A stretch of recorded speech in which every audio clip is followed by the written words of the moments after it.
Lori? Ano yung hawak mo? Bakit may hawak kang kutsilyo? Papatay mo ba ako? Bakit ba kailangan mo pang itanong ang mga bagay na halata naman? Hindi mo pa ba naiintindihan? Lahat ng ito, tinlano ko. Bakit mo ba ito ginagawa? Lori, mahal kita, alam mo yan. Mahal? Para saan bang pagmamahal na yan? Mapapakain ba ako niyan?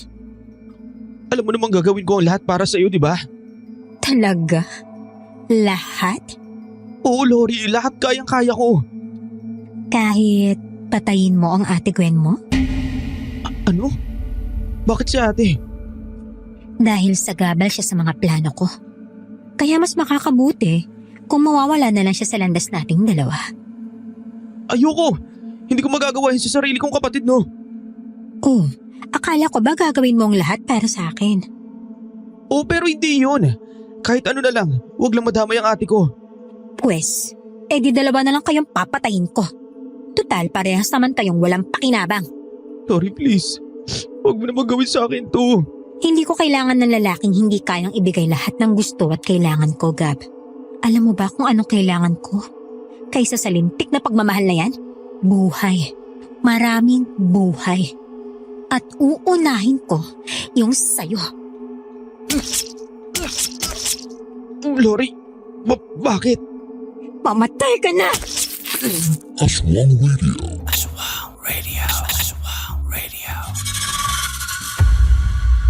Grabe, Pao! Simula pa lang ramdam ko na agad ang tensyon. Ang bigat ng eksena. Parang ako yung sinaksak sa sakit. Oo nga, Poy. Ang sakit pakinggan nung pagmamakaawa ni Gab. Habang pilit niyang ipinaglalaban yung pagmamahal niya. Pero si Lori, ibang level ang galit at kasakiman. Bakit kaya, no? Mahal naman siya ni Gab. Pero syempre, ibang usapan naman na talaga pagdating sa pagpatay. At ang malala pa, sarili niya pang kapatid. Ang tanong, Pao, hanggang saan nga ba ang kaya ng tao na isakripisyo para sa pagmamahal? At paano kung hinihingi sa'yo ay ang bagay na hindi mo kayang gawin? Alam mo, Poy, para sa akin simple lang. Kapag pagmamahal na ang kapalit ng buhay ng iba, hindi na yung tunay na pag-ibig. Kasi ang totoong pagmamahal, hindi dapat nananakit. Lalo na ng taong mahalaga rin sa'yo. Tama. Kaya mabuti pa ituloy na natin ang story na pinadala sa atin ngayon para malaman natin kung saan nga ba tatakbo ang buong kwento. Aswang Radio.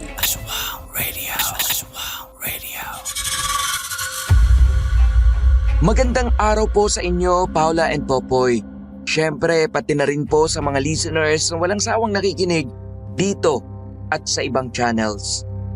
Ang totoo po niyan, wala naman talaga akong balak na ipadala itong karanasan ko. Gusto ko sanang piling tao na lang ang nakakaalam. Pero nung mapakinggan ko ang isa sa mga istorya dito na halos kapareha ng pinagdaanan namin ng kapatid ko, naisip kong bakit hindi ko nga rin ikwento sa inyo ang nangyari sa amin. Ako nga po pala si Gwen, 34 years old at nangyari to 9 years ago. Malapit po kami ng kapatid kong si Gab. Dalawa lang kasi kaming magkapatid. At kami ang laging magkasama dahil parehas pong maagang namatay ang mga magulang namin. Ang tangi naming kasama sa bahay, si Lolo Lito, na ama ng tatay namin. Suportado ko po sa lahat ang kapatid ko. Kasi wala namang ibang magkakampik kundi kami lang din namang dalawa. Lahat ng gusto niya, ayos lang sa akin. Nang magkaroon siya ng nililigawan, hindi naman ako tumutol dahil mabait naman ito. Inimbitahan niya kami sa kanilang pista. Pero isang maling pagkakamali pala ang pagtapak sa kanilang lugar. Dahil muntika na kaming hindi makalabas at sinubok pa ang pagkakapatid naming dalawa.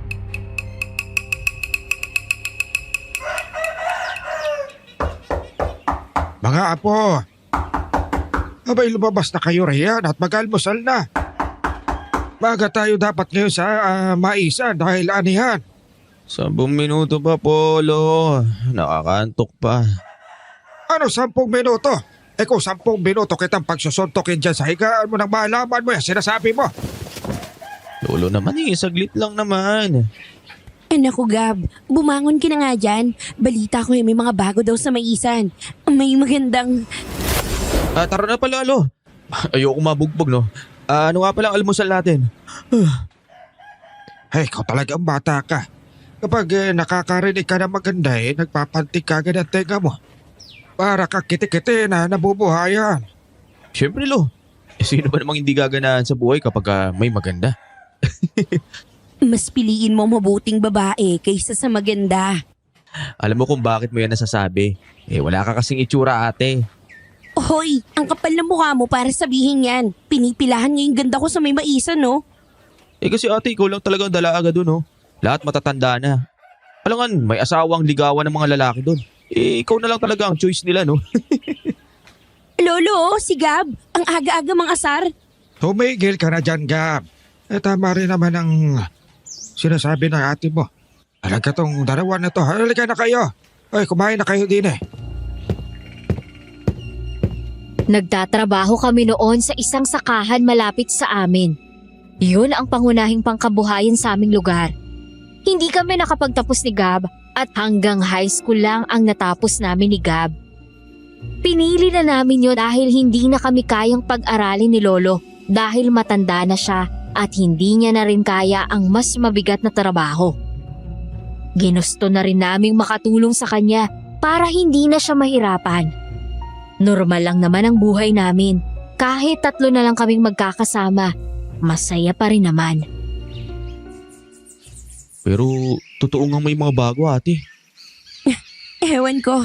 Iyon yung narinig ko sa usapan nila Aling Tess kahapon Sana nga meron. Ang sabi sa akin, meron nga raw mag-inang bagong pasok doon, si Don Rafael. Ang sabi niya, galing daw sa kabilang bayan kung saan din siya galing. Ayun. Babae ba yung anak lo? Yan ang hindi ko sigurado dahil hindi ko naman naitanong.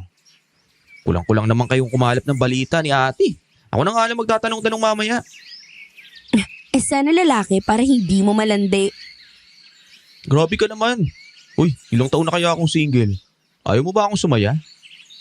Oh, ano naman? Ako nga, simulat sa pool, hindi pa ako nagkakaroon ng boyfriend. O eto, masaya naman ako.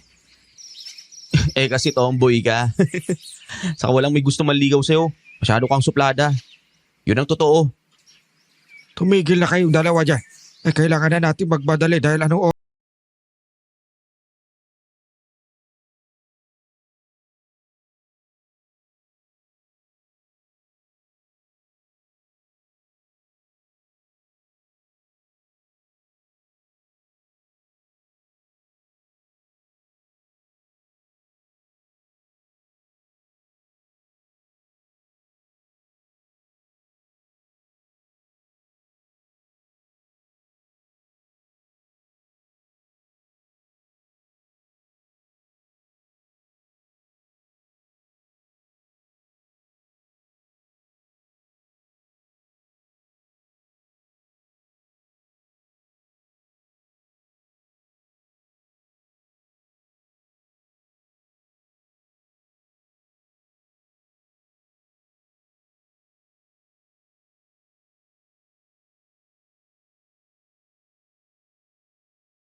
Oh, kayo ho ba si Lito?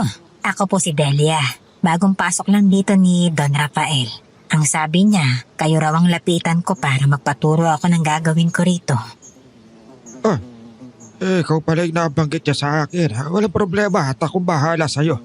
Ikaw lang ba mag-isa? Sabi niya 2 raw kayo ng anak mo ang papasok. Kailangan kasi talaga ng tao ngayon dahil malawak ang anihan. 2 kami ng anak ko. Susunod na lang daw siya rito. Babae po ba o lalaki yung anak ninyo? Uy, Gab, talagang hindi ka na nahiya. Ayos lang naman. Babae ang anak ko, si Lori. Sa tingin ko kasing edad mo lang din siya, iho. Ikaw ba'y ilang taon na? Ako? 23 po. Si Lori po ba? Ilang taon na? At saka may boyfriend na po ba siya? Ay naku Apo, kabilin-bilinan ko lang sa'yo kanina. Tigilan mo muna yung pagtatanong at makikilala mo rin naman ang anak niya. O Sadelia, halika na kayo, tuturuan na kita na mga gagawin mo. Kayong dalawa. Magsimula na kayo magtrabaho riyan. Pagbalik ko dapat marami na kayo nagawa, ha? Opo, Lo. Oh, Gab, narinig mo Lolo ah. Halika na, magsimula na tayo. Mamaya ka na lang mambabae. Nakabusangot nang umuso sa akin si Gab. Kaya nahatawa na lang ako. Hinayaan ko na lang siyang magreklamo ng mahina habang ako naman ay nagsimula na sa gawain. May dala akong lagayan ng mga nakukuhang mais. Hindi naman kami ganon karami doon, kaya halos kilala ko rin sa mga pangalan ang iba naming mga kasama. Maya-maya lang, narinig ko na lang si Gab na pakanta-kanta ng mahina. Kanya-kanyang kwentuhan din naman ang mga kasama namin. Hindi pa man kami nakakaisang oras sa pangunguha ng mais, lumapit na sa akin si Gab. Ate! Psst! Ate! Ano ba yun, Gab? Mangungulit ka na naman. Takas tayo mamaya.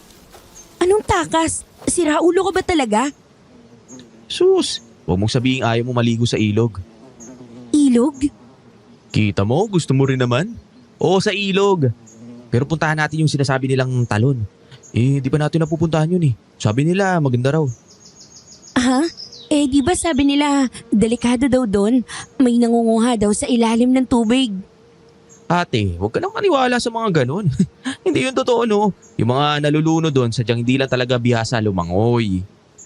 Lagot tayo kay Lolo kapag nalaman niyang umalis tayo. Uy, di naman ako papahuli sa kanya no. Saka ang init kasi. Saglit lang naman tayo para mapreskuhan lang. Oh sige, sabi mo yan ah. Saglit lang tayo. Hindi tayo magtatagal doon. Mahirap na't baka mapansin din nilang nawawala tayo at magsumbong sila kay Lolo pati kay Don Rafael. Di yan akong bahala. Teka na, bilis. Bakit wala pang nakatingin sa atin? Umalis kami nang hindi nagpapahalata kahit kanino. Paminsan-minsan talaga tumatakas kami ni Gab para maglibot saglit sa lugar namin. Madalas talaga sa ilog sa likod ng maisan lang ang tungo namin para maligo saglit. Yun ang unang beses na pupunta kami sa talon na sinasabi niya. Tagong talon daw yun na hindi naman ganun kataas. Teka, alam mo bang daan papunta doon? Hindi. Pero sabi ng isa kong tropa, babaybayin lang daw natin tong unahan ng ilog. Sa dulo makikita daw dun yung dalawang malaking bato. Nandun daw sa likod dun yung talon eh. Uy, baka matagalan tayo sa paglalakad pa lang ah. Hindi yan, basta bilisan mo lang. Nagsimula na kaming maglakad palayo sa maisan. Pinabaybay ang ilog na sabi ni Gab ay patungo raw sa talon. Sa simula, nakakaaliw pa. Maliwanag pa ang araw kahit paunti-unti nang nagiging madilim dahil natatakluban ng naglalakihan at matatandang puno ang langit. Pero habang tumatagal, ramdam kong unti-unting sumisikip ang paligid.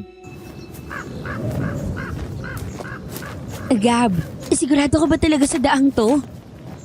Oo ate, basta sundan mo lang daw yung agos ng ilog. Oh, paano kung maligaw tayo? Kung maligaw tayo, di magbalik na tayo ng damit. Saka sabihin mo na lang adventure. Relax ka nga lang dyan. Huwag ka muna mag-isip ng kung ano-ano. Gusto kong sabayan ang tawa niya, pero hindi ko magawa. Para bang may malamig na hangin na sumusunod sa amin. Hindi siya galing sa ilog kundi mula sa likod namin. Humahabol ang kilabot na hindi ko maintindihan. Gab, narinig mo yun? Ano na naman? May kumakalos ko sa kanan. Damo lang yan ate. Alam mo, ikaw, di naman lahat na tumutunog, multo ka agad. Masyado ka talaga matatakutin. Hindi ako natatakot sa multo. Mas natatakot ako kung tao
May nobyo ka na ba, Lori?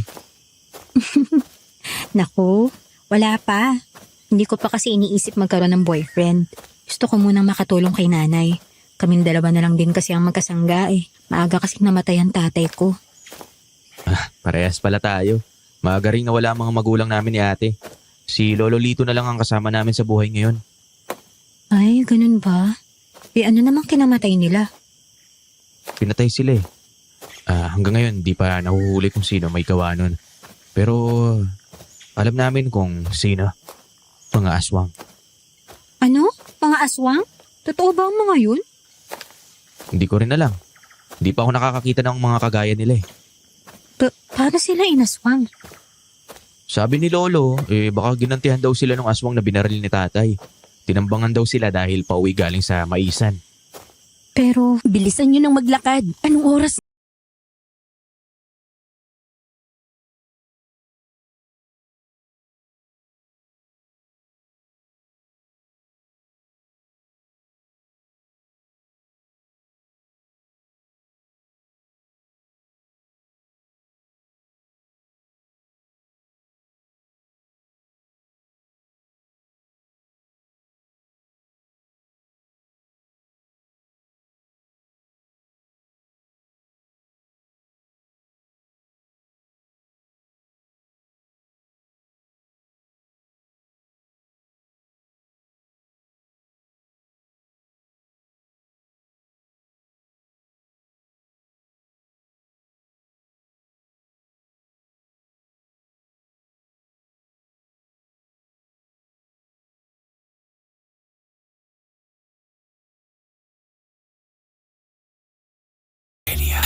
Grabe, Pao!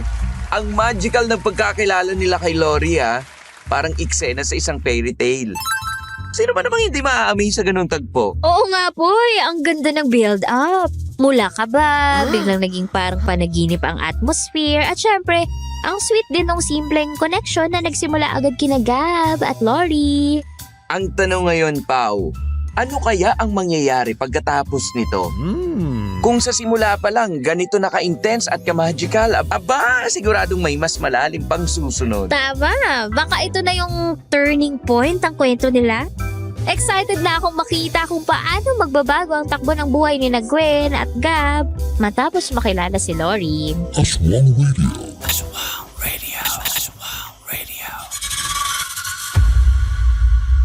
Gab, bilisan mo nga. Kanina pa tayo hinahanap dun sa maisan malamang. Relax ka lang ate. Hindi naman tayo nawala na matagal eh. At least may bagong kaibigan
Ang ganda ng anak ninyo, Aling Delia.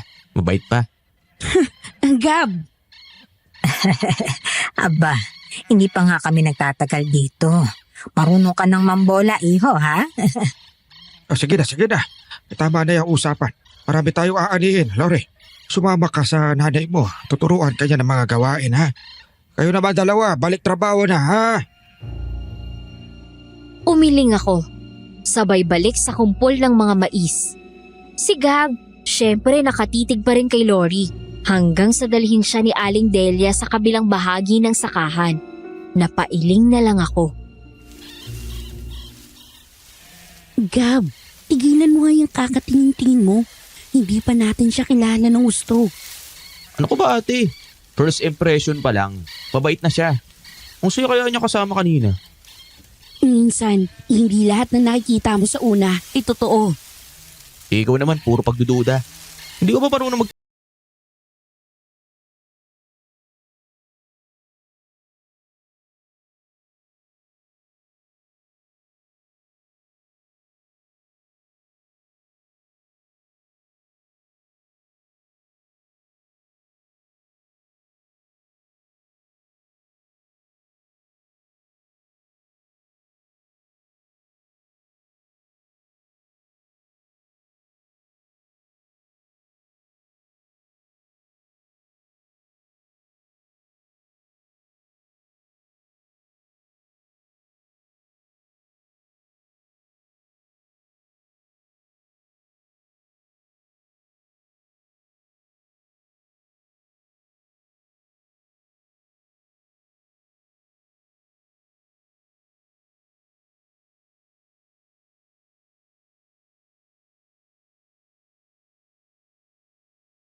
Lolo, masarap talaga tong niluto nyo.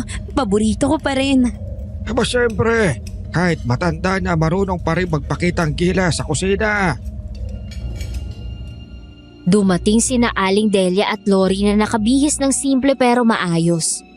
Magaan agad ang pakiramdam ng mga tao sa kanila.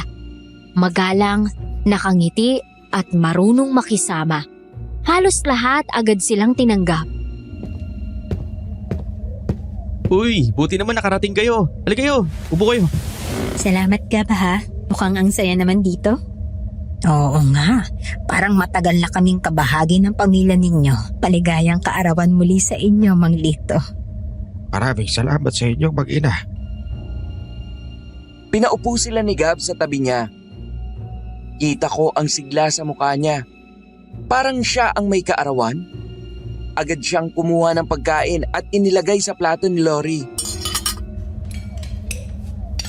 Tikman mo to, Lori, oh. Paborito namin to ni ate. Salamat, pero busog pa ako eh. Huwag ka na maiya. Sige na, konti lang. Hindi ka pwedeng hindi makatikim nitong handa ni Lolo. Espesyal to dahil siya yung nagluto. Inilapit pa niya ang tinidor na may piraso ng manok mula sa tinanglaran. Pero si Lori, nakangiti lang at maingat na tinabig yun.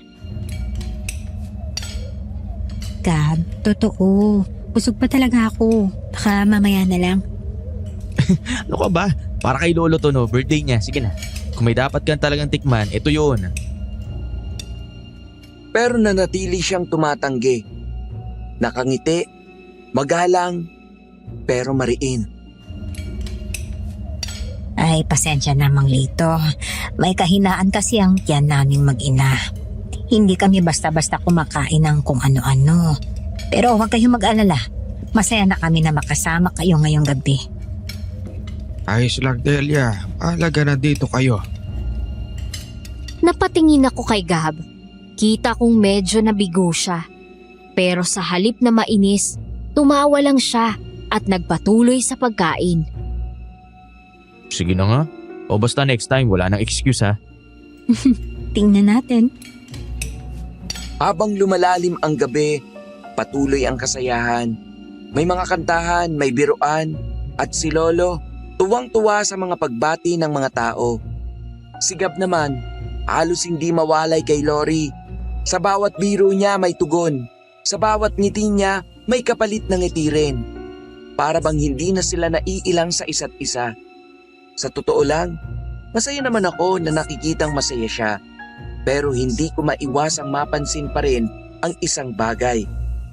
Sa dami ng pagkain sa mesa, ni isang subo, wala talagang dumapo sa labi ng mag-ina. Dumaan ang ilang oras at isa-isa nang nagpaalam ang mga bisita. Naiwan kaming pamilya at ang mag-ina. Nagpasalamat sila sa pag-anyaya at nagpaalam na rin. Maraming salamat po sa inyo. Sana'y laging masaya at buo ang samahan ninyo. Salamat din, Delia. At sana'y naging magaan ang pagtatrabaho ninyo rito sa baryo, ha? Nang umalis sila, naglakad lang akong tahimik papasok ng bahay. Hindi ko masabi kung bakit pero parang may bumabagabag sa akin. Hindi ko yun ipinahalata, lalo na't masaya si Lolo at si Gab. Pero bago ako pumasok, nasilayan ko pa silang dalawa sa may pintuan. Si Gab, nakangiti habang nakatanaw sa paalis na mag-ina. Mas dumalas pa ang araw na magkasama kami sa maisan. Halos lahat ng gawain, magkatabi sina Gab at Lori. At sa bawat araw na lumilipas, kita ko kung gaano nakalalim ang pagkahulog ng kapatid ko. Hindi na siya yung Gab na makulit lang. Parang may bago na siyang rason para gumising araw-araw. Ate, tignan mo. Kahit hirap na si Lori magtrabaho sa ilalim ng init, hindi siya nagre-reklamo. Ang sipag talaga eh. Oo na. Narinig ko na yan kahapon pa eh. Napailing na lang ako. Hindi na kasi mapigilan ni Gab. At isang hapon, sa kalagitnaan ng pahinga, nakita ko siyang lumapit kay Aling Delia. Aling Delia, May gusto po sana akong sabihin. Aba, ano na naman yun, iho? Hindi na po ako magpapaligoy-ligoy. Gusto ko po sanang ligawan si Lori. Hindi ko po kayo gustong bastusin. Kaya sa inyo ko muna sinabi tong mga gusto kong sabihin sa kanya. Napatingin ako mula sa malayo. Si Aling Delia, tahimik lang sandali. Kita ko sa mukha niya ang ngiti pero may kakaibang lalim sa mga mata. Kung yan ang nais mo, Gab, wala naman akong tutol. Ang mahalaga, totoo ang intensyon mo. Pero tandaan mo, iho, hindi lahat ng pagmamahal madali. May mga pagsubok na kasama. Kaya tanungin mo ang sarili mo, handa ka ba? Opo, handa po ako kahit ano pa yan. Kung ganon, sige, ligawan mo siya. Doon ko nakita si Gab na parang nagniningning ang mukha at mula noon, halatang mas porsigido siya. Lagi siyang may pasimpleng abot ng tubig kay Lori o kaya'y alok ng tulong kahit hindi kailangan. Pero isang araw, tumagal ng husto ang trabaho sa maisan. Nagkaproblema kasi sa ilang bahagi ng ani, kaya't napilitan kaming abutin ang dapit hapon. Mga apo, tapusin na lang natin to ngayong gabi. Kung iiwan pa natin to, masisira to bukas. Opo, Lo. Umahapdi na ang likod ko sa pagyuko at pakiramdam ko'y mabigat ang hangin. Ang mga kuliglig, unti-unting tumigil. Sa una, inisip kong guni-guni lang.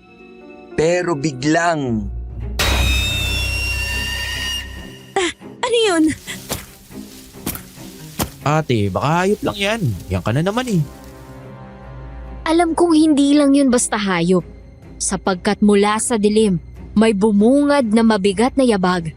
Parang mga kuko na kinakayod ang lupa.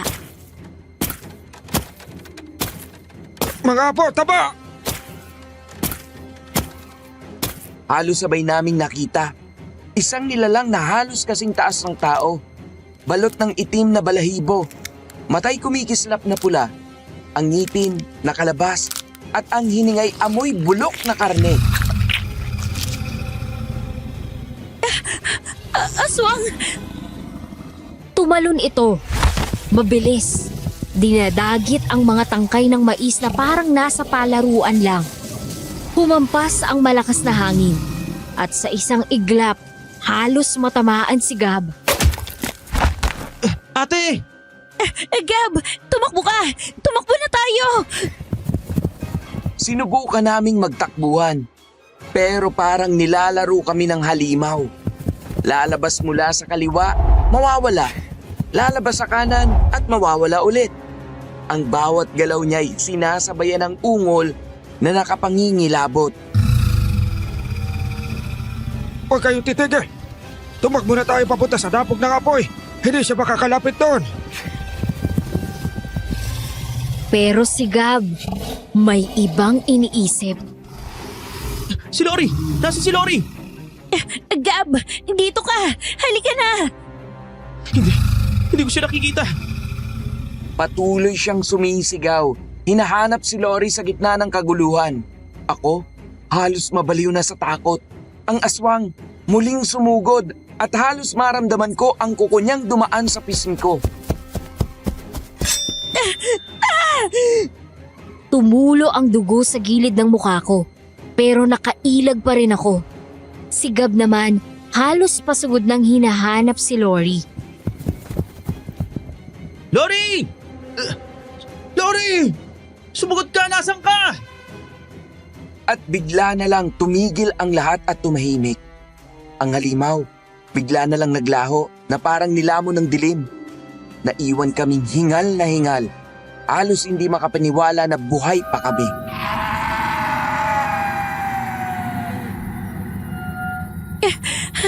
Ano? Tapos na ba? Wala na?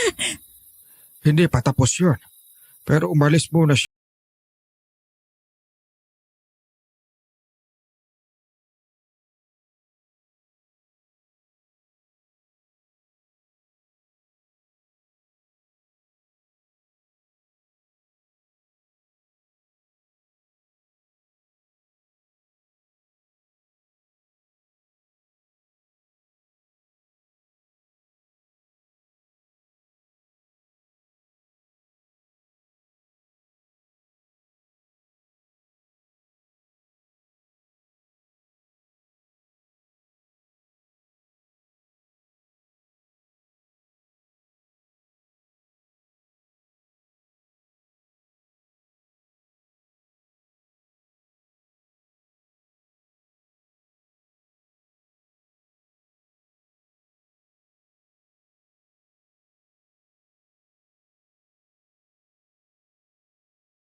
Nagpumilit si Gab na ihahatid sina Aling Delia at Lori hanggang sa bahay nila para makasigurong ligtas ang mga ito, pero tumanggi ang mag-ina. Kaya na raw ni Aling Delia alalayan ang anak niya. Habang nagmamatigas si Gab doon, hinila na ako pa uwi ni Lolo para gamutin niya ang hiwa sa pisngi ko. Delikado kahit anong sugat na gawa ng aswang. Nakakalason. O hindi naman kaya pwede kang maging kagaya nila. Po, nakakahawa po pala ang pagiging aswang. Oo, maraming paraan. Minsan sa pagkain, sa pakikipagtalik, at ang pinakamabisa, kagat nila. Hindi ko hahayaang magasik na naman ang kasamaan ng mga aswang na yan. Kung nagawa nila mapatay sila nanay noon, hindi ako makakapayag ngayon. Lalo na kay Lori. Walang pumansin sa paghihimutok niya. Namumula siya sa galit at palakad-lakad sa sala namin. Nang mapansin niyang walang sumagot sa kanya, tsaka lang siya tumingin sa amin ni Lolo. Teka, nasugatan ka ate. Saan galing yan? Sa kuko ng aswang, muntik na ako madagit. Ano? Bakit hindi mo napansin yan kanina? Na kay Lori lang ang atensyon mo kanina kaya nawala ang isip mo. Lagi mong tatandaan na dapat mas matimbang ang dugo kaysa sa taong hindi mo naman lubos kakilala. Walang masama na tulungan mo si Lori. Pero tignan mo muna ang sarili mong kapatid. Wala nang nagsalita pagkatapos nun. Napuno ng kaba ang dibdib ko dahil sa pagsugod ng aswang. At kasabay nun, nabuhay ang galit ko para sa kanila dahil sa ginawa ng mga tulad nila sa magulang ko. Palihim kong isinisiksik na sa susunod na manggulo sila sa amin, may magagawa ako para mapatay sila. Gustong gusto kong makabawi sa kanila doon ng doble o ng tripleng sakit.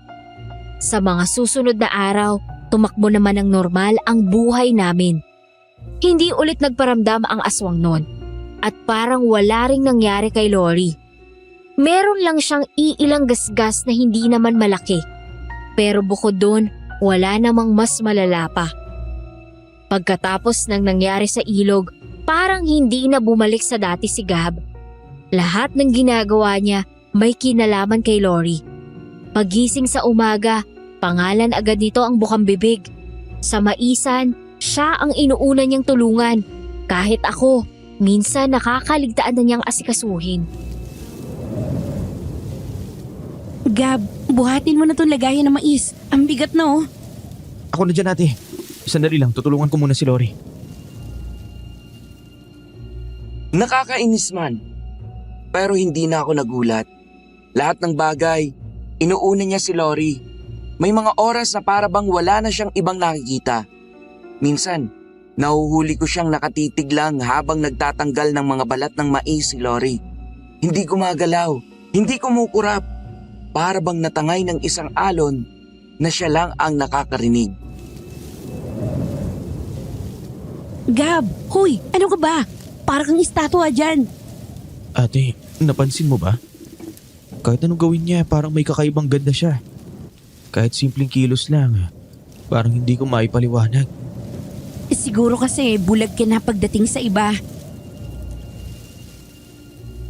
Napailing siya pero hindi na ako sinagot. Alam kong wala na. Tuluyan na siyang bihag ng damdamin niya para kay Lori. Isang hapon, lumapit sa amin ang mag-ina. Gwen, Gab, palapit na ang pista sa baryo namin. Sana'y makapunta kayo, ha? Napatingin kami ni Gab sa isa't isa. Agad siyang ngumiti. Oo, pupunta kami, di ba ate? Oo naman, ang saya siguro nun. Masaya akong pupunta kayo. Maraming tao, maraming pagkain, at may sayawan pa. Oo, parang piyesta lang din sa ibang baryo. Simple lang, pero puno ng ligaya. Wala kaming inisip na masama tungkol doon.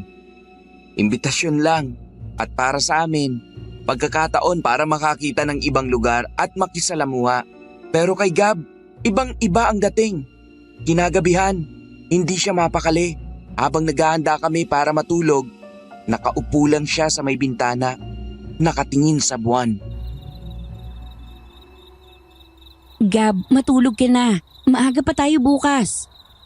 Ate, ang ganda niya talaga. Parang hindi ko na kaya ng isang araw na hindi ko siya nakikita. Natigilan ako. May lungkot sa tinig niya. Pero higit pa roon, parang pagkahumaling. Para bang nahihila siya ng isang puwersa na hindi ko maipaliwanag. Kinabukasan, lalo lang lumala. Sa maisan, halos hindi na niya ako kinakausap. Lahat ng kwento niya tungkol kay Lori. Ate, alam mo ba, gusto raw niya ng mga bulaklak. Dahil doon, bibigyan ko siya bukas. Sigurado ang matutuwa siya. Mabuti. Basta, huwag ka lang makalimot sa gawa.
Mikat ang araw, narinig ko na ang tinig niya. Ate, bilis! Malapit na tayong pumunta sa piyesta. At doon ko naramdaman. Para kay Gab, wala nang iba pang mahalaga. Ang lahat ng daan, lahat ng tibok ng puso niya, iisa lang ang hantungan. Si Lori. Maaga kaming naganda ni Gab. Si Lolo Lito, hindi sumama. Mas pinili niyang magpahinga sa bahay. Kaya kaming dalawa lang ang gumiyahe papuntang kabilang bayan. Tumigil ang jeep sa isang gilid. Ang daan, papasok ng kagubatan. Mga punong malalaki, siksik at halos tinatakpan ng araw. Sa gilid ng makipot na landas, may mga halaman na hindi pamilyar. May mga ugat na gumagapang na parang ahas. Habang lumalalim, lumalabo ang liwanag. Gab, sigurado ka ba dito? Ang dilim eh. Parang hindi ako mapalagay. Ate, relax ka lang. Piyesta nga eh. Hindi naman nila tayo imbitahan kung may masamang nangyayari dito, di ba? Bago pa ako makasagot, may narinig kaming tawag. Gab! Gwen! Sa gilid ng makapal na halaman, sumulpot si Lori. Nakasuot siya ng pulang bestida. Kumikintab ang buhok sa liwanag ng araw na sumisingit sa mga sanga. Ngumiti siya at agad namang napangiti si Gab na parang bata. Lori! Ang ganda mo ngayon ah. Tara na, maglakad na tayo. Malapit lang din naman ang lalakarin eh. Naglakad kami papasok. Kasabay niya, habang papalalim ang gubat, pakiramdam ko'y mas nanikip ang paligid. May mga uwak na nagliliparan at ang ihip ng hangin, malamig na parang nagigilong humahaplos sa balat. Pero si Gab, wala ni anong kaba. Nakaakbay pa siya kay Lori. Panay ang biro. Paglabas namin sa kabilang dulo, biglang nagbukas ang tanawin. Isang maliit na baryo, puno ng banderitas. May mga mesa, may mga tao, may mga kantahan. Sa unang tingin, parang karaniwang fiesta. Ay, ang buti na lang. Akala ko kung saan tayo dadalhin. Sabi ko sa iyo ate, safe naman tayo dito eh.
Ay, Gwen, Gab, mabuti at nakarating kayo. Aba, ito pala ang mga bisita. Ako si Naida, ate ni Delia. Magandang araw po. Ako po si Gab at siya naman po yung ate ko, si Gwen. Kung ganun ikaw pala ang manliligaw ng pamangkin ko. Opo, ako nga po yun. Bagay kayong dalawa, parang itinakda. Sana'y mapatunayan mong karapat-dapat ka. Hindi ko alam kung bakit pero may kakaibang bigat sa sinabi niya. Si Gab tila lalong nagdingning ang mukha, habang ako na may hindi mapalagay. Dinala nila kami sa isang bahay sa gitna ng baryo. Bahay ni Aling Naida. Malaki ito, gawa sa kahoy, at sa loob, nakahanda ang mga pagkain. Mga inihaw, mga nilaga, mga pritong karne. Amoy na amoy ang malinamnam na halimuyak. O siya, sige na, kumain na kayo. Malayo ang nalakbay ninyo. Ako ang nagluto ng lahat ng yan dahil sabi ng pamangkin ko'y may mga espesyal daw siyang bisita. Salamat po. Gab, dahan-dahan.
Yawan. Ang mga bata, naglalaro sa paligid, habang ang mga matatanda na may nagkukwentuhan sa ilalim ng mga puno. Si Gab, abala sa pagpapasikat kay Lori. Kinuha niya ang gitara mula sa isang matanda at nagsimulang tumugtog habang nakatitig lang sa kanya. Tumatawa si Lori, pumapalakpak at ang lahat ng tao'y nakikisali. Para kay Lori to. Halos makalimutan niyang nandoon ako. Ako naman, nakaupo sa gilid, pilit na ngumiti habang nanunood. Pakiramdam ko'y may malamig na hangin na dumadaloy sa balat ko kahit tanghaling tapat. Habang tumatagal, napansin kong parang bumibilis ang oras. Kanina'y maliwanag pa, pero sa bawat tawa at tugtugin, tila dahan-dahang nagdudulot ng anino ang paligid. Nagsimula akong kabahan. Bakit parang biglang dumidilim? Nilingon ko si Gab. Wala siyang pakialam. Abala pa rin siya sa pagtugtog at sa panliligaw sa harap ng lahat. Ang mga tao nakangiti. Sumasayaw na parang walang pakialam sa oras. Nang mapansin ko muli ang langit, nagulat ako. Madilim na.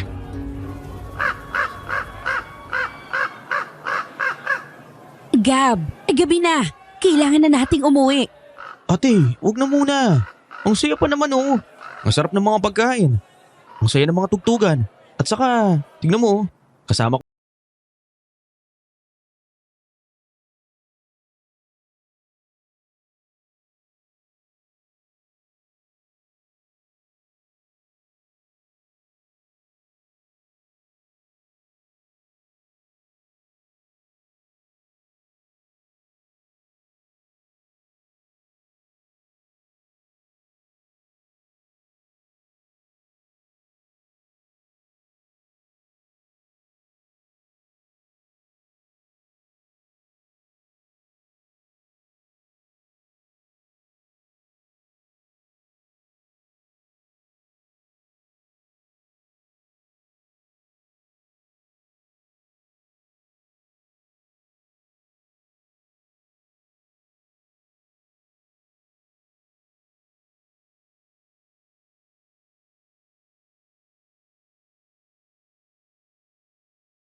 na mababa at malalim. Mabilis akong tumakbo, ngunit ramdam kong sinusundan ako ng kung ano. Ang lupa parang lumalalim sa bawat hakbang. May malamig na simoy ng hangin na humahabol sa akin. May amoy na parang bulok na karne. Diyos ko! Bigla itong lumabas mula sa likod ng mga puno. Isang nilalang, balot ng maitim na balahibo, nakayuko, ngunit mahahaba ang mga kuko at kumikislap ang mapupulang mata. Ang bibig, bukas, umaagos ang laway na mabaho. Napatakbo ako. Halos masabit ang paa ko sa ugat. Halos madapa. Pero pilit kong itinuloy ang pagtakbo ko ng walang tigil. Ang bawat hagibis ng halimaw halos lumapat na sa batok ko. Naririnig ko ang matalim na hinga nito. Parang hayok na aso na gutom na gutom. Tumakbo ako. Lumiko sa kanan, pero tumalon ang halimaw at dumagungdong sa lupa. Ang mga kuko nito dumaan sa hangin at halos sumabit sa braso ko. Ramdam ko ang init ng sugat na kumikiskis sa balat. Hindi ko na inintindi ang hapdi. Tumakbo ako ng mas mabilis. Ang mga mata ko halos hindi makakita. Pero hinayaan kong gabayan ako ng kaba at ng instinct para makalayo. Hanggang sa makita ko ang isang malaking puno. Nagtago ako sa likod nito. Tinakpan ko ang bibig ko. Pinipigil ang hininga. Mula sa kinaroroonan ko, naririnig ko ang mabibigat na yabag. Ang halimaw, paikot-ikot, sinisinghot ang hangin na parang aso na naghahanap ng biktima. Nanginginig ako. Umaasa na hindi ako matunton. Ang pawis dumadaloy sa pisngi ko. Kahalo ng luha na pilit kong pinipigil. Lumipas ang ilang segundo na parang taon. Narinig kong unti-unting lumayo ang yabag. Huminga ako ng malalim. Halos mapaiyak sa pag-asa. Ngunit biglang may malamig na kamay na umawak sa balikat ko.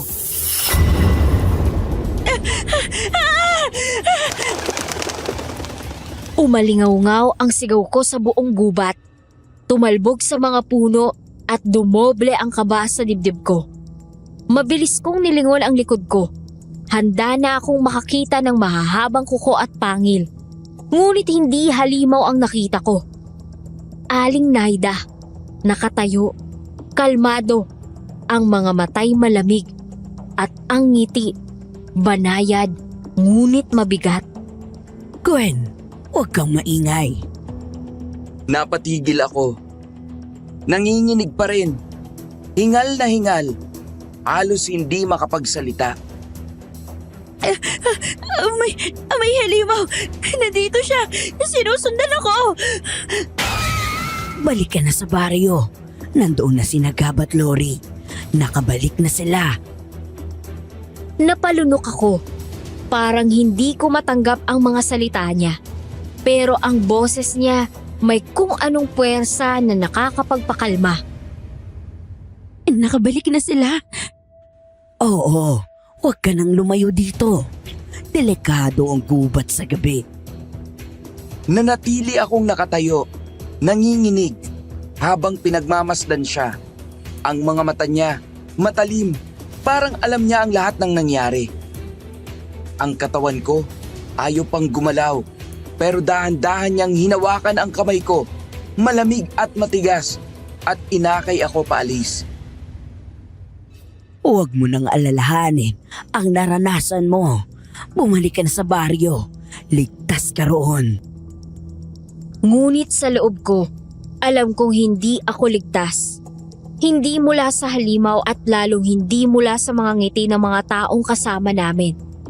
Pagbalik namin mula sa gubat, ang mga tao nagtipon sa gitna ng maliit nilang plaza. May mahabang mesa, may mga ilaw na nakasabit mula sa puno. Ang lahat nakangiti, naghihintay. Si Gab, agad ko nakita sa unahan. Nakaupo siya sa tabi ni Lori. Masaya, nakatawa, Ngunit nang makita niya ako, saglit siyang natigilan. Ate, saan ka galing? Matagal mo ah. Hindi ko nasagot sapagkat sa gitna ng mesa, inalabas na nila ang pinakahihintay ng lahat.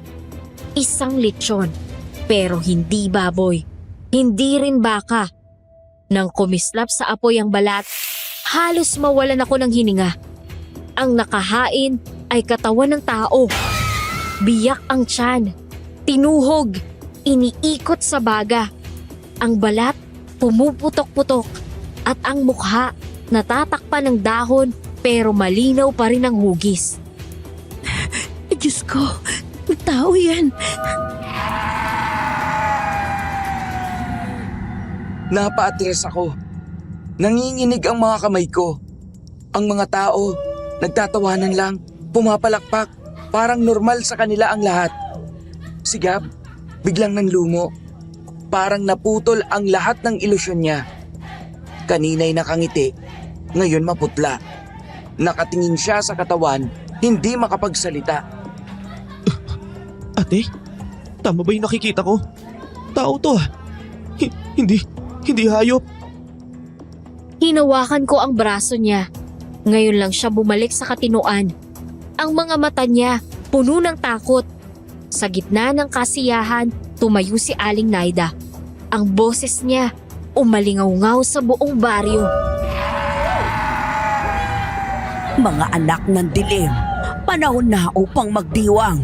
Ang ating handa, ang ating alay, ang ating lakas ay narito ngayong gabi. Ang lahat nagpalakpakan. Ang mga mata nila kumikislap sa liwanag ng apoy. Ang mga ngiti nila puno ng pangil. Noon ko lang nakita. Hindi sila ordinaryong tao. Sa gilid ng kanilang labi, may bakas ng dugo. Si Gab, napatingin kay Lori. Ngunit si Lori, nakangiti lang, parang walang mali. Huwag kang matakot, Gab. Nandito ako. Lalong namutla si Gab. Parang gusto niyang maniwala pero alam na niyang hindi na yun tama. Ngunit higit sa lahat, narito ngayon sa piling natin ang dalawang bisita. Dalawang puso na dinala mismo ng kapalaran sa ating baryo. Gab, kailangan na nating umalis. Ngayon na. Ikaw, binata. Ikaw ang pumili. Nandito sa harap mo ang pamangkin ko, si Lori. Mahal mo siya, hindi ba? Ipinangako mong gagawin ang lahat para sa kanya. Kung tunay ang pagmamahal mo, handa ka bang maging isa sa amin? Napatigil si Gab. Halos hindi makahinga. Ang mga mata niya nagdadalawang isip.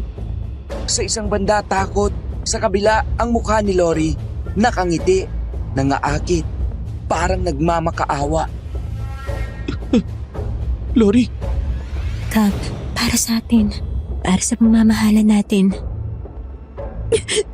Gab, huwag mong gawin.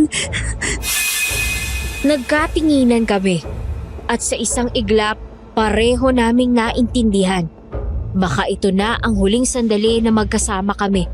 Sapagkat ngayong gabi, sa baryong ito, wala na kaming kasiguraduhan kung makakalabas pa kami ng buhay. Ang apoy mula sa nagbabagang lechon ang tanging ilaw na kumikislap sa madilim na gabi. Ang mga tao, nakatingin lahat kay Gab. Ang tanong ni Aling Naida, nakabitin sa hangin, mabigat, parang kadena na nakagapos sa kanya. Ikaw, binata, handa ka bang maging isa sa amin? Alang-alang sa pamangkin ko. Si Gab halos hindi makagalaw. Nanginginig ang mga kamay. Pawisan ang noo. Lumingon siya kay Lori. Nakaupo sa tabi. Parang pinapapili siya sa pag-ibig o kamatayan. Gab, para sa atin. Nilingon niya ako. Doon ko nakita ang kanyang mga mata. Puno ng takot, pero may apoy na pilit na naglalagablab. Oo. Kung ito ang paraan, handa ako. Napaluhod ako sa bigat ng narinig. Para bang bumagsak ang lahat ng pag-asa. Gab, bakit? Ngumiti si Aling Naida at itinaas ang kanyang mga kamay. Narinig ninyo! Isa na siya sa atin! Tumalon ang lahat. Nagdiwang. Nagsisigawan na parang nanalo sa digmaan. Kung gayon ay kumain ka, tikman mo ang laman. Sa una mong kagat, magiging kauri ka na namin. Itinuro niya ang katawan na nakahain sa mesa. Ang karne, mapula, kumikislap sa langis. Nalumo ako. Halos isuka ang laman ng sikmura ko. Gab! Huwag mo gawin! Huwag! Pero si Gab, tumayo. Mabagal na naglakad papalapit. Ang lahat nakatitig. Sabik. Umabot siya sa mesa. Dinampot ang kutsilyo. Inabot ang katawan. Nanginginig ang kamay. Halos mawalan ako ng malay sa kaba. Ngunit biglang nagbago ang lahat.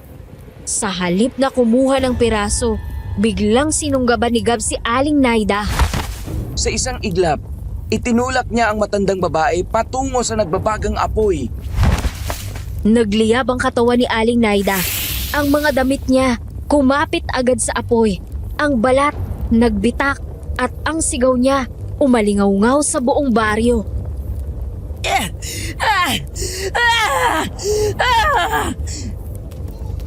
Nagkagulo ang lahat. Ang mga tao nagsisigawan, nagtakbuhan. Ang ilan, naglabas ng pangil. Naglabasan ang mahahabang kuko. Si Gab humarap sa kanila. Ang mga mata niya nagliliyab sa galit. Mga hayop kayo! Mga halimaw! Kayo ang pumatay sa mga magulang namin! Nanigas ako. Noon ko lang narinig ang tinig ng kapatid ko na puno ng apoy at puot. Ang kanyang tinig parang apoy na bumabalot sa dilim ng baryo. Matagal ko nang pinapangarap na makita kayo. Mga aswang. Dahil sa inyo, lumaki kami mga ulila. Dahil sa iyo, nawala sa amin ang lahat. Nabuhay ang katawan ko. Ang takot na kanina'y lumalamon sa akin, napalitan ng init. Nabuhayan ako ng loob. Gab, nandito ako! Lalaban tayo! Ang apoy mula kay Aling Naida patuloy na nagliliyab, nagsisilbing liwanag sa kaguluhan. Ang kanyang katawan nag-aalab habang ang mga tao'y parang nag-aalangan kung susugod o hindi. Si Gab, kinuha ang malaking kawayan na ginamit sa pag-ikot ng katawan sa apoy. Itinaas niya ito, handa sa laban. Ako naman, dumampot ng anumang bagay na pwede kong ipanglaban mula sa mesa. Kung kailangan naming mamatay ngayong gabi, hindi kami mamamatay nang hindi lumalaban. Lalaban kami hanggang dulo! Nagkatinginan kami. At sa sandaling yon, alam namin, hindi na kami mga batang umaasa. Kami na ang haharap sa halimaw na sumira sa buhay namin. At sa dilim ng gabing yun, nagsimula ang sagupaan na magtatakda kung makakalabas pa ba kami ng buhay o magiging bahagi na kami ng kanilang handaan. Sa gitna ng nag-aapoy na baryo, sumiklab ang huling labanan. Si Gab humihingal, duguan ang braso. Hawak ang kawayan na basa ng dugo ng mga nilalang. Ako, hawak ang matalim na bakal na kinuha ko sa mesa. Sa tabi namin, si Lori. Naguguluhan kung siya ba ay kaaway namin o kakampi. Tama na, Nay! Tama na, Tia! Hindi ko sila kaaway! Anak! Tumabi ka riyan! Huwag mong ipagtatanggol ang pumatay sa tatay mo! Ngunit nanindigan si Lori. Pumwesto siya sa tabi namin. Hawak ang maliit na kutsilyo na kumikislap sa apoy. Lori!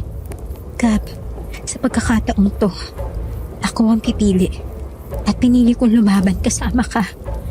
Hindi ko kayang piliing maging masama habang nakikitang nasasaktan ng taong mahal ko. Ang mga aswang nagsisigawan, sabay-sabay na sumugod. Sa gitna nila si Aling Naida. Sunog ang balat. Halatang halos abo na pero nakatayo pa rin. Ang kanyang mga mata nagliliyab ng pula at ang boses niya parang kidlat na umalingaw-ngaw. Patayin silang lahat! Wala na makakalabas na buhay dito! Tumalon ang isa, ngunit sinalubong siya ni Gab. Isang hampas ng kawayan.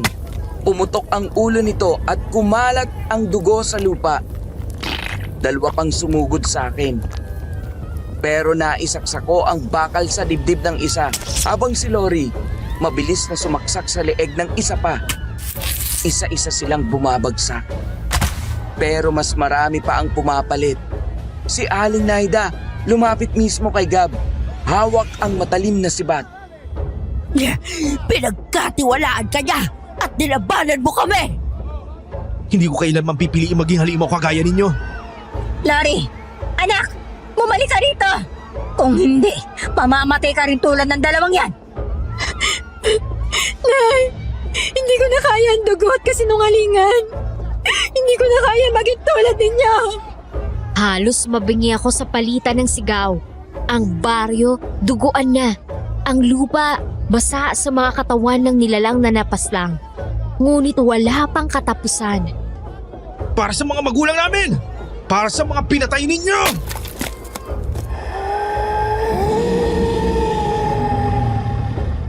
Isang mabilis na saksak.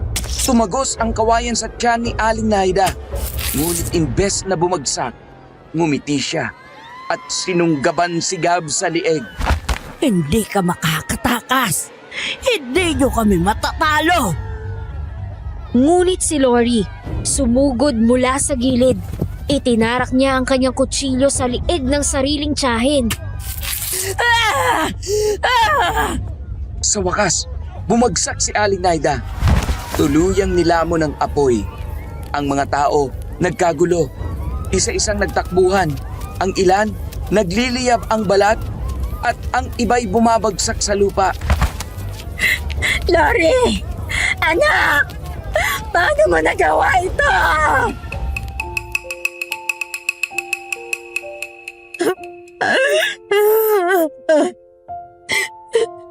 Dahil pagod na ako mamuhay sa dilim, Nay.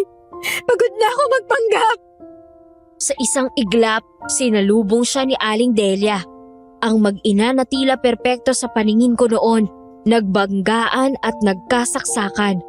Ngunit sa dulo, si Lori ang nagtagumpay. Tumagos ang kutsilyo sa dibdib ng sariling ina. Anak, bakit? Dahil mali na ang lahat ng to.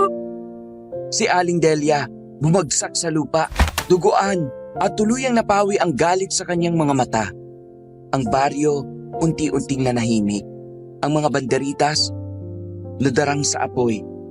Ang mga nilalang nagsitakbo, nagsipagtago. Sa gitna ng lahat, nanatili kami. Ako, si Gab at si Lori. Duguan, hingal na hingal, pero nakatayo. Gab, tapos na. Pero alam ko, hindi ako pwedeng mabuhay kasama ninyo. Huwag mo sabihin yan. Maaari pa tayo magsimula. Maaari ka pang sumama sa amin. Hindi Gab. Aswang pa rin ako. Habang nababuhay ako, hindi kayo ligtas. Hindi magiging normal ang buhay ninyo. Lori, huwag naman. Dahan-dahang inabot ni Lori ang kamay ni Gab. Ibinigay sa kanya ang kutsilyo. Gab, saksakin mo ako. Tapusin mo na ang lahat. Di ba sabi mo, papatayin mo lahat ng may kinalaman sa pagkamatay ng magulang niyo ni Gwen? Ngayon, patayin mo ako.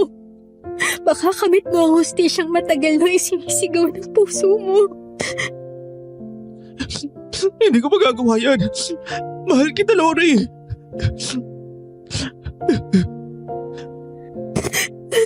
At mahal din kita.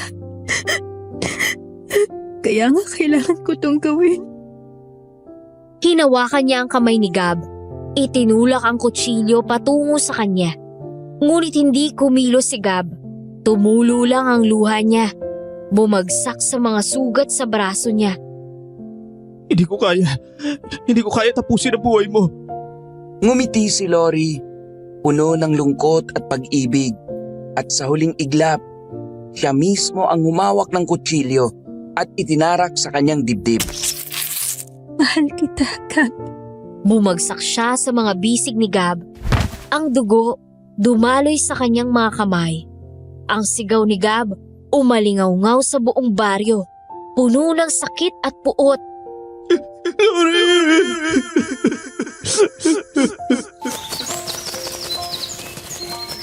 Ako, wala nang nagawa kundi yakapin silang dalawa habang ang baryo natupok ng apoy at nagmistulang abo. Sa gabing yun, natapos ang lahat. Ngunit ang sugat sa puso ng kapatid ko at sa akin, hinding-hindi na maghihilom. Ilang linggo rin bago tuluyang gumaling ang mga sugat namin.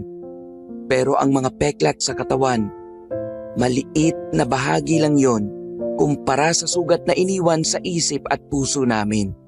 Si Gab, madalas tahimik. Hindi na siya tulad ng dati. Sa bawat gabi, naririnig ko pa rin ang kanyang pag-iyak, ang kanyang pagtawag sa pangalan ni Lori sa panaginip. Ako man, hindi nakaligtas. Hindi ko nakalimutan ang itsura ng lamesa sa baryo na yon.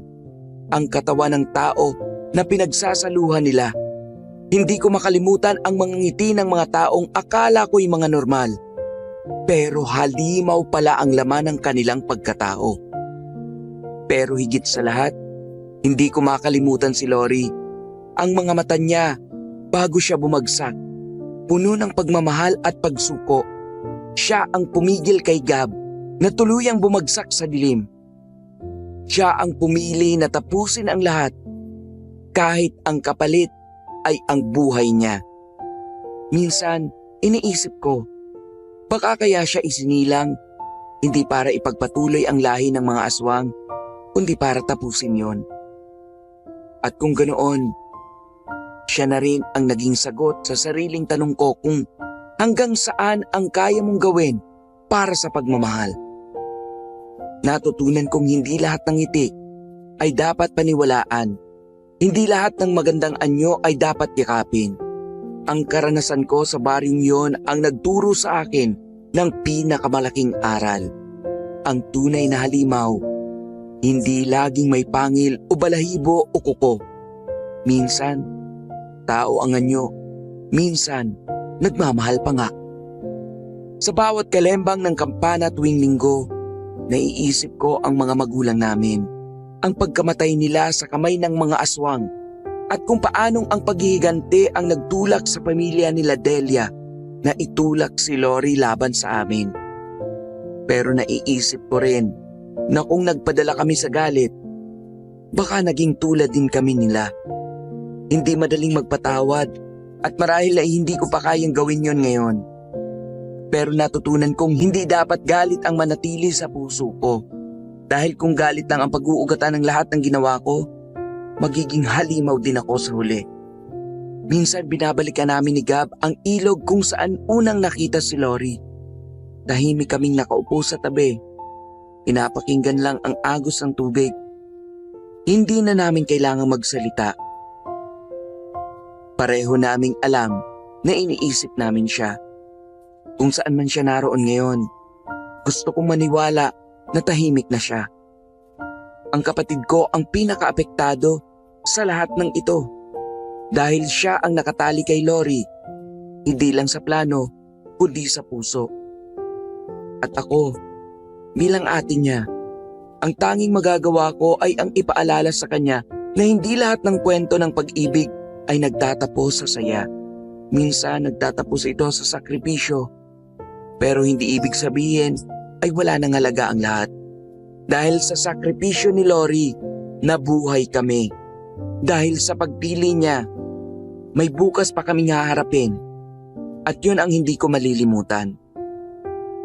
Kung may aral akong natutunan, huwag hayaang ang nakaraan ang kumain sa pagkatao mo. Oo, kailangang alalahan ng sugat, pero hindi dapat yon ang maging dahilan para manatili kang sugatan habang buhay. Ako si Gwen. Isa ako sa mga nakaligtas sa mga aswang. Isa akong saksi sa dilim at sa liwanag na dala ng isang nilalang na dapat ay kaaway. Pero sa huli, naging dahilan para magpatuloy ang buhay namin. Kung may matututunan ang iba sa kwento ko, sana'y ito yon. Huwag mong husgahan ang isang tao base lang sa dugo o sa pinagmulan niya. Dahil minsan, ang pinakamatinding pag-ibig ay galing mismo sa isang nilalang na itinuring mong halimaw. At kung sakali mang muling bumalik ang dilim, muli akong lalaban. Dahil yun ang iniwan ni Lori. Hindi lang sakit, kundi lakas. Hindi lang sugat, kundi tapang. At sa bawat takbang ko mula ngayon, dala ko ang alaala niya. Hindi para maging tanikala, kundi para maging paalala. Na minsan, kahit ang halimaw, kayang magmahal. Bago po ako magpaalam, nais kong mag-iwan sa inyo ng tanong na sana sagutin niyo kung mapili ang kwento ko. Kung kayo po ba si Gab at nagmahal kayo, handa ka bang gawin ang lahat kahit kapalit nito'y buhay mo? Hanggang dito na lang po ako. Maraming salamat sa pakikinig. Aswang Radio. Aswang Radio. Aswang Radio. Wow! Grabe tong kwentong to! Ang tumatak agad sa akin ay yung eksena kung saan si Gab sinasabi niya kay Lori na gagawin niya ang lahat para sa kanya. Kita mo ron na hindi siya pinilit eh. Sarili niyang puso ang nagsabi. Pero at the same time, nakakatakot. Kasi parang wala na siyang limitasyon. Oo, boy. Yun ang danger side ng love eh. Ang lumabas talaga. Si Gab, siya mismo yung nagsumpa na handa siyang ibigay ang lahat. Dito mo makikita kung gaano kalakas ang impluwensya ng pagmamahal. Na minsan, kahit hindi hinihingi, kusa mong ino-offer ang buhay mo. At doon pumapasok yung realization, Pao. Kapag sobra-sobra na, kapag hindi mo na tinitimbang kung tama o mali, doon nagiging delikado ang pag-ibig. Kasi kung hindi niya natutunang balansihin, baka siya mismo ang tuluyang nasaktan. Agree. Kaya para sa akin, isa sa pinakatumatak na aral ng kwento dito, Poy, kung kaya mong ibigay lahat, dapat kaya mo ring magtakda ng hangganan. Kasi kung hindi, baka abusuhin ka o mas malala pa, baka ikaw mismo ang masira. Ang ganda ng sinabi mo, Pao. Oo naman. Dagdag ko rin ramdam ko ang pagmamahal ni Gab. Genuine naman. Pero nakalimutan niya na may iba pang taong dapat niyang pahalagahan. Tulad ng atin niyang si Gwen.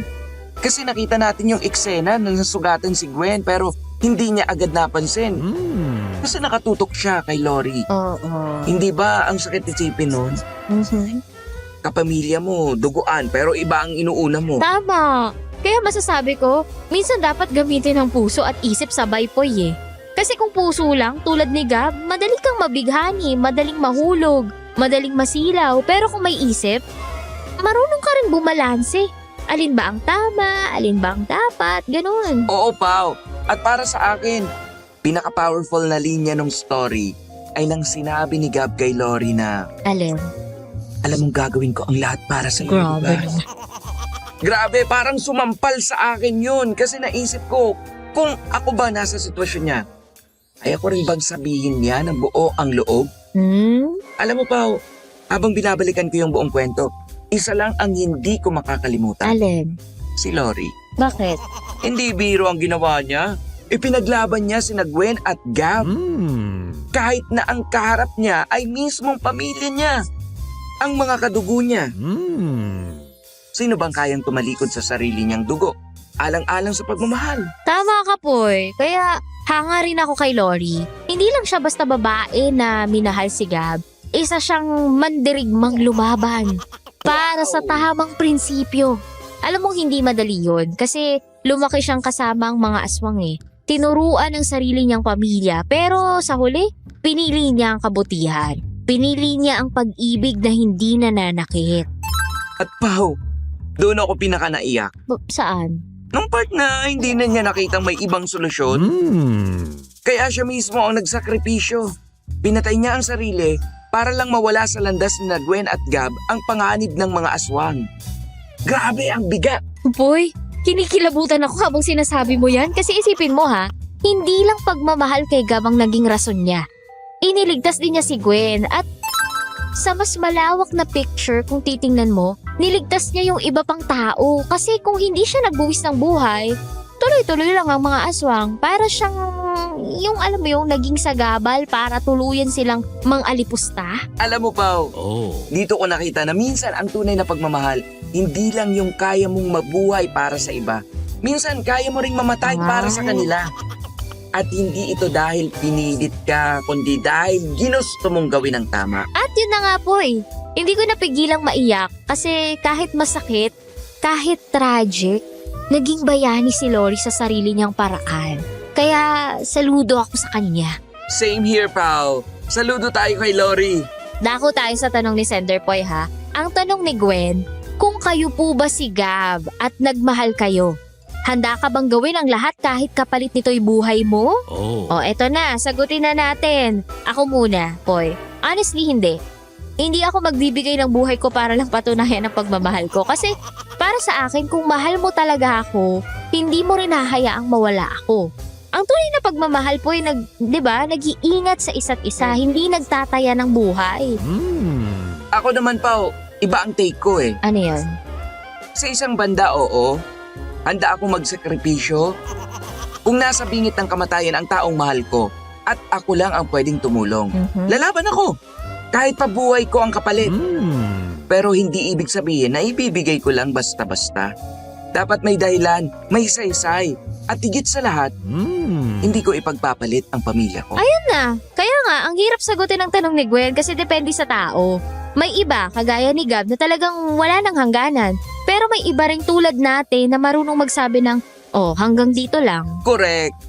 At para sa listeners natin, ang challenge ngayon, tanungin nyo ang sarili ninyo.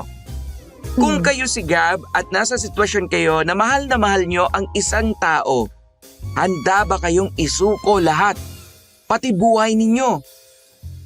O mag-iiwan kayo ng limitasyon? Kaya comment down below, guys! Gusto namin marinig ang take ninyo. Huwag kayong mahihiya ha, share your thoughts kasi baka kayo mismo nakaranas ng ganitong klase ng sitwasyon. Yung mahal na mahal mo pero hindi ka sigurado kung worth it, lahat ng sakripisyo, ganun. At syempre, reminder lang ha, love is powerful. Yes! Pero dapat, hindi ka nito ginagawang bulag. Dahil ang tunay na pagmamahal, hindi lang puro puso. Kailangan may kasama ring wisdom. Boom! Ang ganda nun, Boy. Kaya guys, abangan pa ninyo ang susunod nating kwento. Pero for now, sagutin nyo muna ang tanong ni Gwen. Handa ka bang gawin ang lahat kahit kapalit nito'y buhay mo? Mag-comment na! Kami ang babasa sa susunod. This is Popoy na nagsasabing, pwede mo akong gawing midnight snack, pero dapat ako ang unang kakagat. At ako naman si Paula na nagsasabing hindi ako nangangain. Maliban na lang kung ikaw ang uulamin. At ito ang Aswang Radio. Aswang Radio. Aswang Radio.